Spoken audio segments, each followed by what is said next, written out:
I'm really pleased to have drawn first cab off the rank this morning because I know if anyone's falling asleep at this hour, it really is a boring presentation and I won't do it again.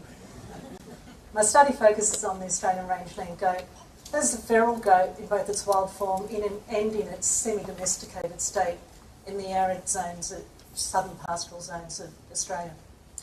I was sponsored by Meat and Livestock Australia and I also received some funding from the Western Catchment Management Authority. I was focused on the management of goat grazing in arid landscapes, and I spent 29 weeks travelling, visited 19 countries over a period of 2.5 years. I also visited 3 Australian goat meat processing plants and some leading Australian goat meat producers.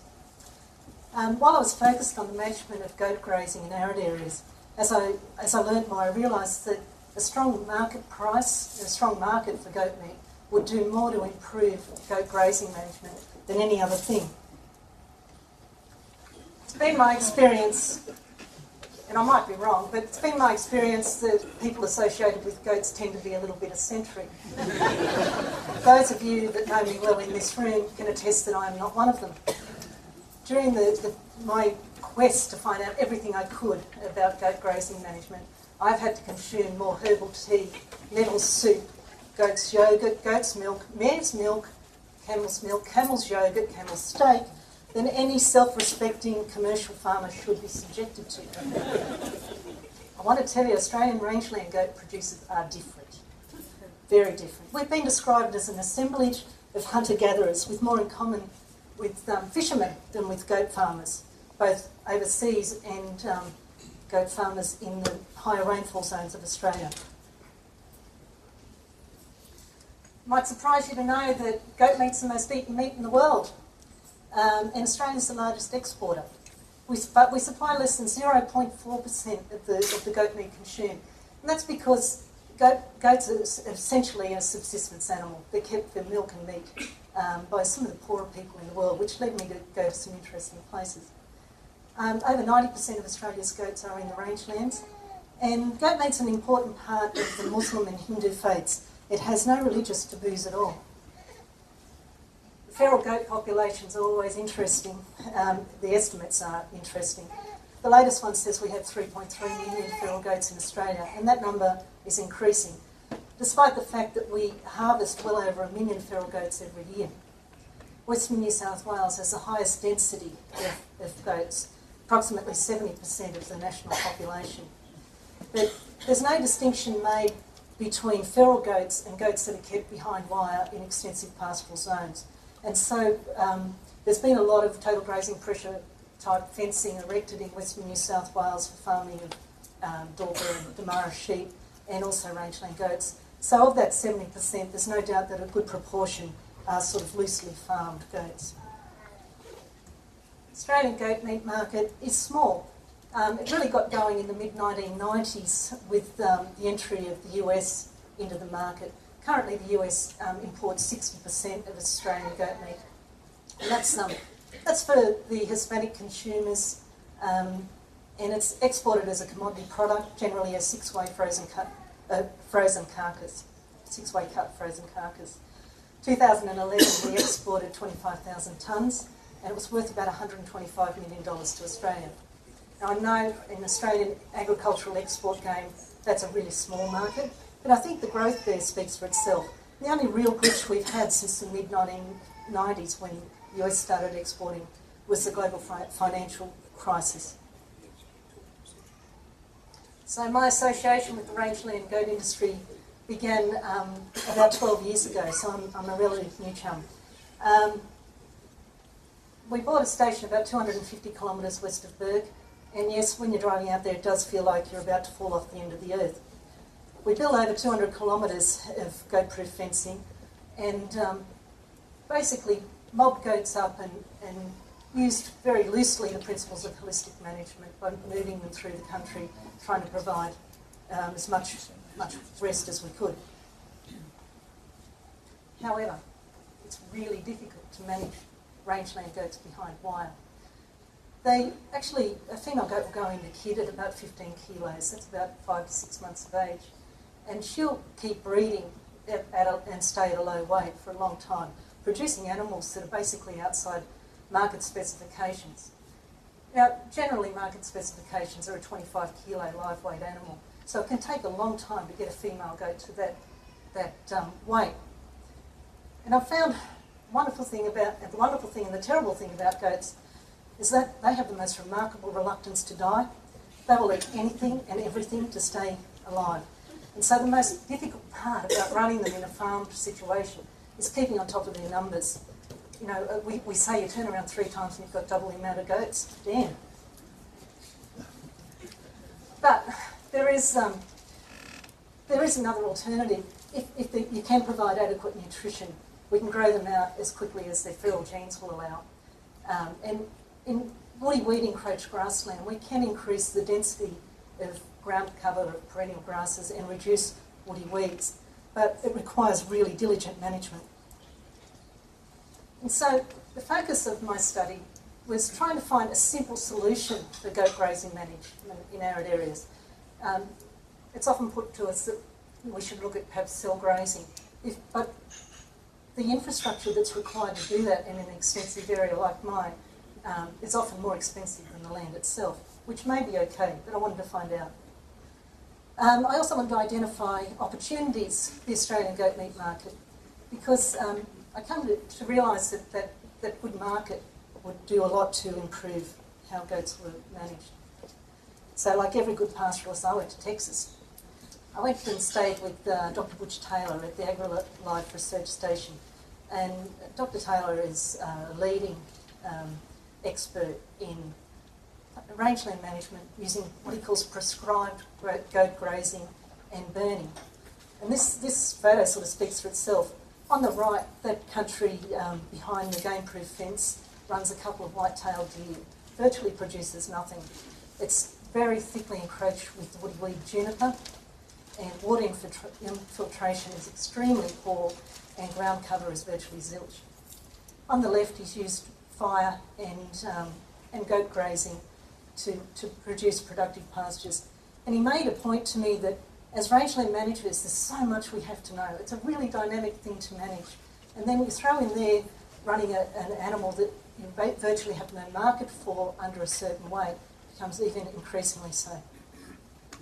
While I was at Texas, I got to meet the super juniper eating goat.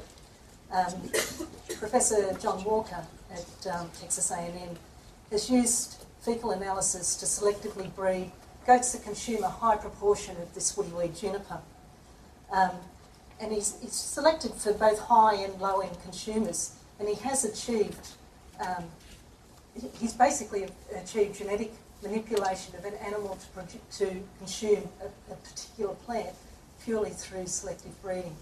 And he's moved the study on one step further now, and he's separated both high and low end consumers, and he's now managing their effect on the landscape.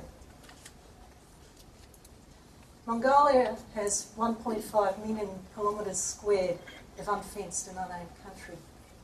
It's been used for mobile pastoralism for over 1,000 years in a very similar way that it's being used now. Nomadic herders raise their livestock during summer they move it constantly in an attempt to find the best grazing to lay down fat reserves for the winter, which is incredibly harsh. I travelled into the Gobi Desert for 3 weeks with Australian PhD student Jane Addison. We interviewed 30 herders and we did rangeland assessments. There's often environmentalists are claiming that the increase in the goat component of herders' flocks is causing rangeland degradation. Now their flocks have increased, their goat numbers have increased purely because the cashmere price has been strong for a long time. So we wanted to see whether that was the case, whether goats were causing degradation there. Now the country we went into gets between 60 and 130 mils of rain a year. It never looks very flash, it's always looking pretty ordinary. But what we found was that there was no hard data to support the fact that there was rangeland deterioration occurring. And herders didn't identify goats as causing any problems at all. In fact, they actually identified horses as being harder on the vegetation. Middelburg, South Africa, what I believe is the oldest grazing trial, continuous grazing trial in the world, is still being conducted. Started in 1937 to measure the difference between seasonal continuous grazing and continuous rest. I thought it was about fences, and I thought the South Africans had really worked out how to keep woody weeds and rocks out of the pasture. But it simply comes down to effective rest. Both the pasture on the left and the pasture on the right have the same amount of rest every year and the same amount of grazing. One on the left is grazed for 4 months in winter, and the one on the right is grazed for 4 months in the summer. The result's pretty amazing. And it's not just about grasses either. What we can look at here is the below ground competition for resources that prevents woody weed encroachment. And I saw this again at the Southern African Grasslands Congress, where some research was presented that a healthy perennial pasture can prevent woody weed encroachment via below ground competition by 47%. While I was in South Africa, I attended the Best Farmer course, so I'm now qualified. This was put on by a rangeland scientist called Rian Damas. He developed in 1996 what he calls the controlled fodder flow grazing management strategy. He'd worked as a rangeland scientist for quite a long time, and he'd found that there were so many grazing trials being done, and they all measured range condition, vegetation, but very few measured animal performance. So when he looked into it, he found that animal performance under continuous grazing was 30% better on average than animals under any form of rotational grazing. I thought that was a pretty big claim. So he developed this system, and it's remarkably simple, and it really is developed for the communally grazed lands of Africa. Basically, half of the livestock are put on half of the property at the beginning of the growing season. 12 months later, they moved on to the other half, which has had 12 months rest. He aims for a high utilisation rate of about 70 to 80%, and an improvement in soil condition through high turnover of root matter, which researchers proved you can get with a high utilisation and a long period of rest. He claims he gets 30% increase in carrying capacity and a 50% increase in profitability within a 5-year period. While I didn't get to see any farms managed under Rian's strategy, I did meet with a beef farmer in Namibia who was in the process of converting his farm from holistic management to controlled fodder flow. Miki Rust was a holistic management educator and a holistic farmer, beef farmer for many years. And he believed that he'd improved his landscape greatly by following the principles of holistic grazing, but he was continually frustrated with poor profitability brought on by poor animal performance. And so he thought, well, his country's in pretty good state. He'd had a look at country that had been managed under Rian's strategy, and he was in the process of pulling out a whole heap of fencing and trying to get the cattle to have a larger selection of fodder and get better performance. Elsewhere in Namibia and in Botswana, I saw communally grazed lands in an overgrazed and degraded state, but they weren't that dissimilar to some of the unrested goat paddocks that I see in Western New South Wales. I spent 5 days at the African Centre for Holistic Management in Zimbabwe with Alan Savoury, his farm manager, and the director and veterinarian. I also was lucky enough to spend 2 half days out with the herders with a mixed mob of cattle, sheep and goats, which was so much fun. Alan is a bit of a grazing guru. A lot of people would have heard of him. He advocates a planning process for grazing management, saying that a system is for something predictable and there's nothing predictable in grazing management. And in my area, where we never know when we're going to get a rain, or if we're going to get a rain, it's even less predictable. So I think that whole idea of planning process is incredibly valuable. And while I was really impressed with the state of the vegetation on this ranch, some questions have to be asked about animal production. Of all the livestock I saw were in a fair to poor condition.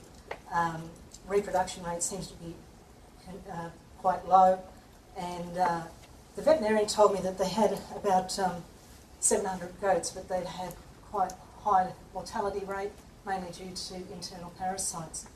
After spending some time out with the herders, the livestock are kept grouped together very tightly And that is, but basically one of the principles of holistic grazing, trying to get that animal impact to improve the range of condition. But it actually doesn't suit goats very well. If you observe them in the rangelands or in feral situations, they move through the landscape very quickly, selecting a wide range of vegetation, and most of it up off the ground. Here they were being made to behave and feed like cattle, and I don't think it was doing them a terrible lot of good. So this is, I think, what heaven must look like.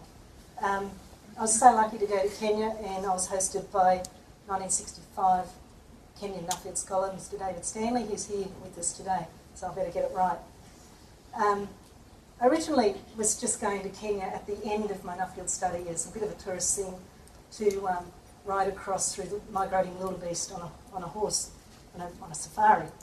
But it turned out I learned quite a lot there.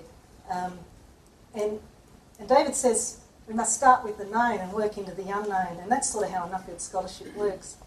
And what I really saw there was the fact that that high utilisation and controlled rest and effective rest promotes good grass growth. The Maasai run their livestock in amongst the wildlife, and wherever they've done a great job of promoting good grass growth, the wildlife density was much higher. If you ever get a chance, go to Kenya. Market opportunities. The US market, I believe, will remain strong.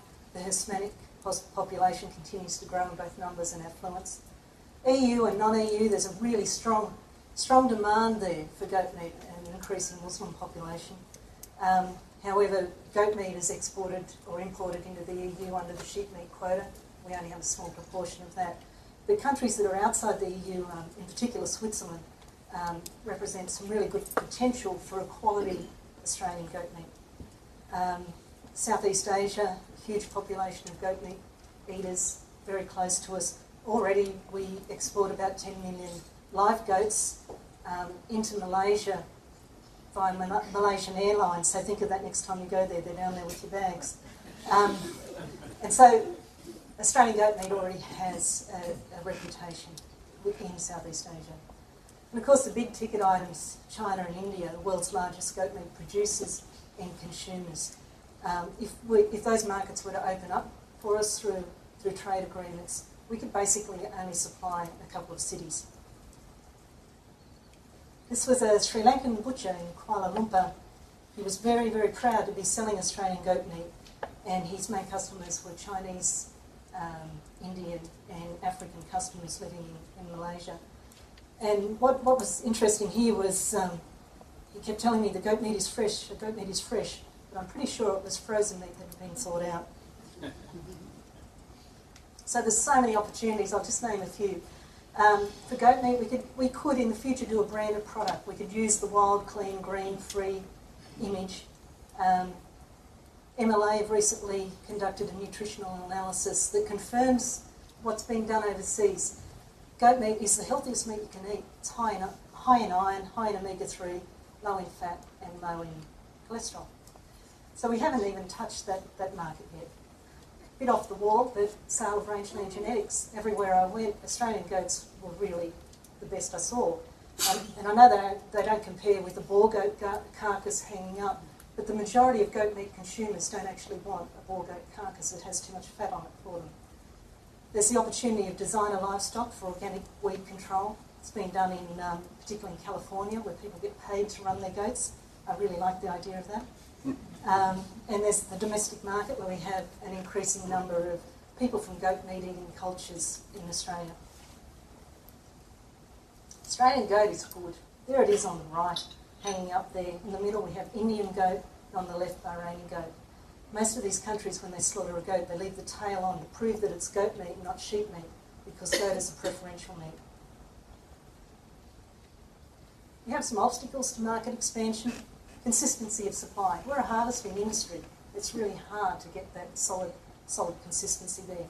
There's a strong tie of the mutton price to goat price, and there's interchangeability to the two. If goat meat price actually gets too high, mutton is slipped in there and sold as goat meat, and vice versa. Free trade agreement with China would be pretty awesome, and being able to get meat into India. When we were in India, we heard that New Zealand lamb was selling on the black market for $100 US for a leg. And goat meat, bear in mind, is a preferential meat of any people living in India. And another obstacle is the preference for fresh and not frozen meat. When we have a fairly erratic supply, being able to sell a frozen product is invaluable. So key findings after all that. Trying to put 29 weeks of study and learning into something like this is pretty hard. But it's pretty simple. Effective grazing management in the rangelands must include effective rest. It has to be an uncompromised part of the management plan. Planned grazing, particularly in a climatically variable condition, is essential. And what struck me was an understanding of plant physiology and landscape dynamics separated the really excellent range managers from the ordinary ones. Market opportunities. Australian goat meat is held in extremely high regard right around the world. Goat meat consumers are increasing in numbers. There's an environmental health conscious market that we haven't touched yet, and there's a market for designer livestock for landscape shaping. I was incredibly fortunate to share this journey with so many wonderful people, not in the least my global focus group, who had to put up with me learning how to have a 6-week-long conversation. I haven't done that since leaving school. And what I came to term the Nuffield kitchen conversations were a highlight of the whole experience for me. You're sitting around someone's kitchen table, whether it's a Mongolian gur, a castle in France, a Maasai hut, or whatever, and you're getting an understanding not into just agriculture or their farm, but their life and their culture. It's an amazing experience. I'd like to give special mention to my neighbours who repeatedly did the 70-kilometre round trip to feed my dogs. Had I known you were calling in the other day, Brendan, you could have fed them. MLA were a fantastic sponsor. Blair Bryce is the goat development officer there. He was always on the end of the phone or email with information for me and put up with some pretty stupid questions. But behind every, and Nuffield granted me extra time when things went a little pear-shaped, and I'm very appreciative of that. But behind every Nuffield scholarship is strong family support. And for me, it was my daughter Matilda. She took care of things at home, which is no mean feat. It's an incredibly isolated situation, and she's only a slip of a girl. But she did all this in between first contract mustering, then a full-time job, and in between that she was studying international studies by distance education. She was my sounding board through the whole thing and became my inspiration. Thank you very much.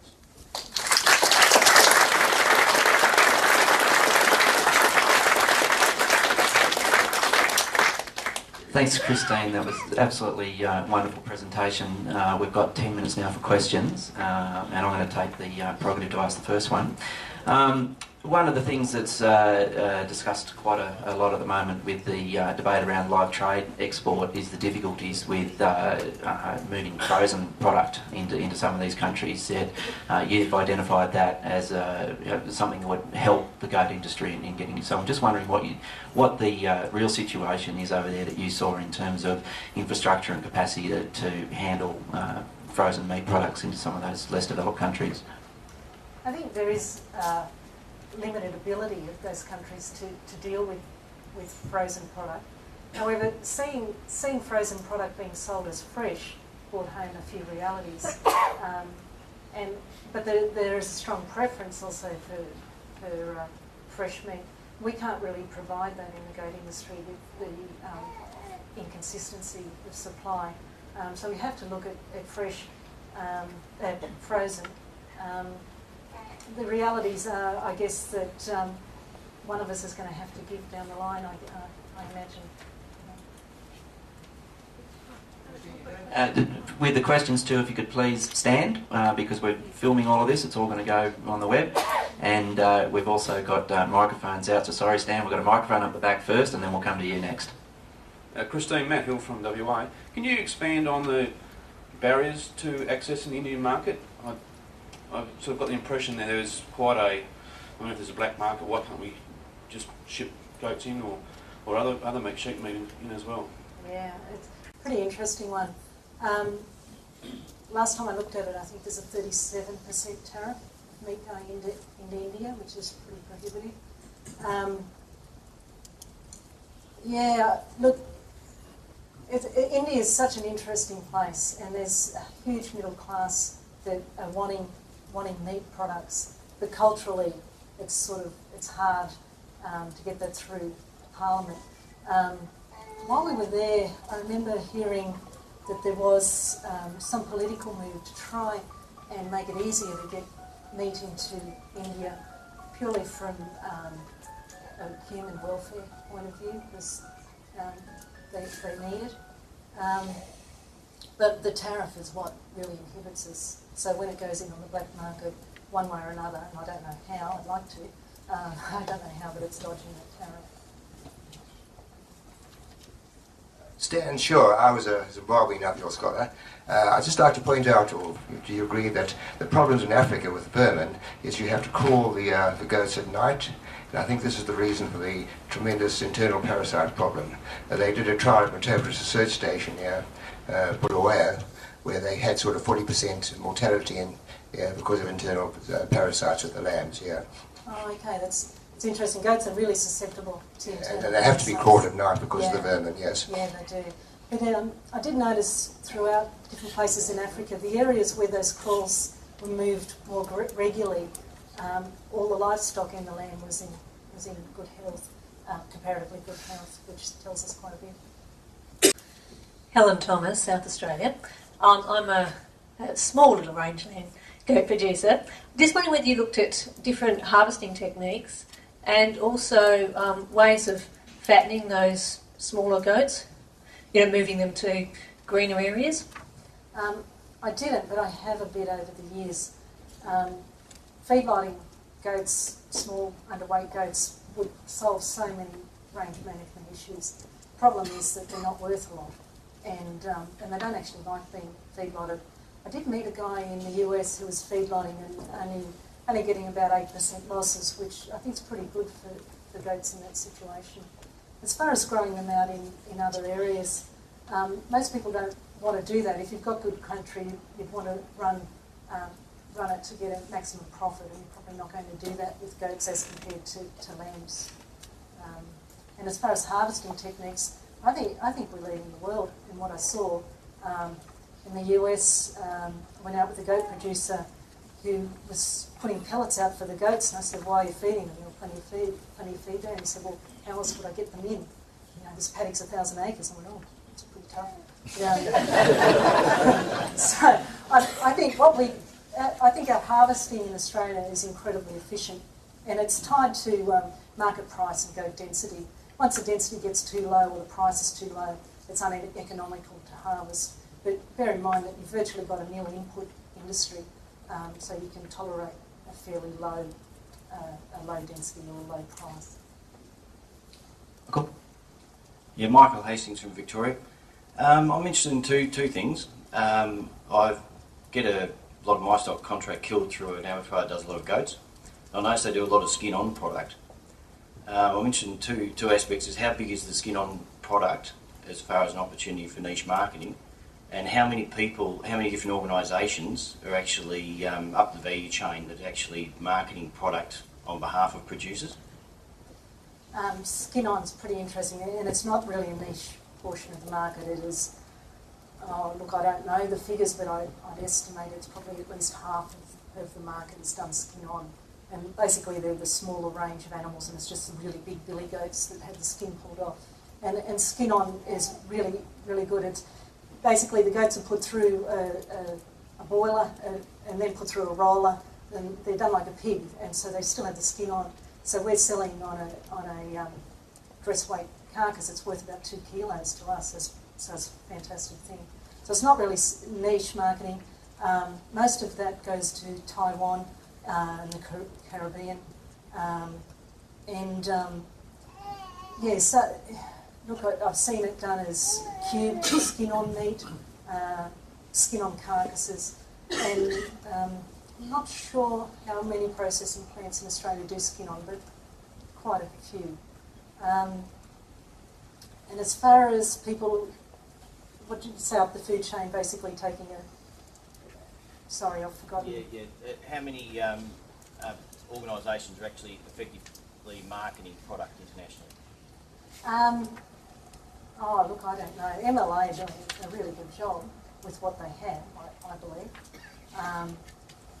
But I met with wholesalers in LA that were importing goat meat directly from Australian processors, and they were selling it to the restaurant trade. And yeah, I really don't know for sure how many, but mostly the market's promoted by MLA. Yeah, Dave Brownhill. Great presentation, Christine. Anyone who can travel for 29 weeks on a Nuffield scholarship and not put one picture of a dairy farm up there gets. And I've got to get it going early on because that is outstanding presentation. But if there's one thing you could change in the Australian goat industry, what would it be to make the biggest difference to you? Oh. One thing that I could change. You know, this might sound a little silly, but I think a better relationship between processors and producers. There's a terrible lot of mistrust, and that just doesn't help the industry. And there's been times, you know, goat meat harvesting's opportunistic. That's what we are. We're opportunistic hunter-gatherers. And there's been experiences where processors haven't paid people, and that's in the past, it's not current. But it has bred a lot of mistrust, and that just hampers industry expansion, I believe. So that might be a bit of a wild one, but I think that's where I'd start. Thanks, Chris. We're going to wind up the questions there. There's one more thing to do if Terry would like to come to the stage before you can truly relax, Christine, be off the hook.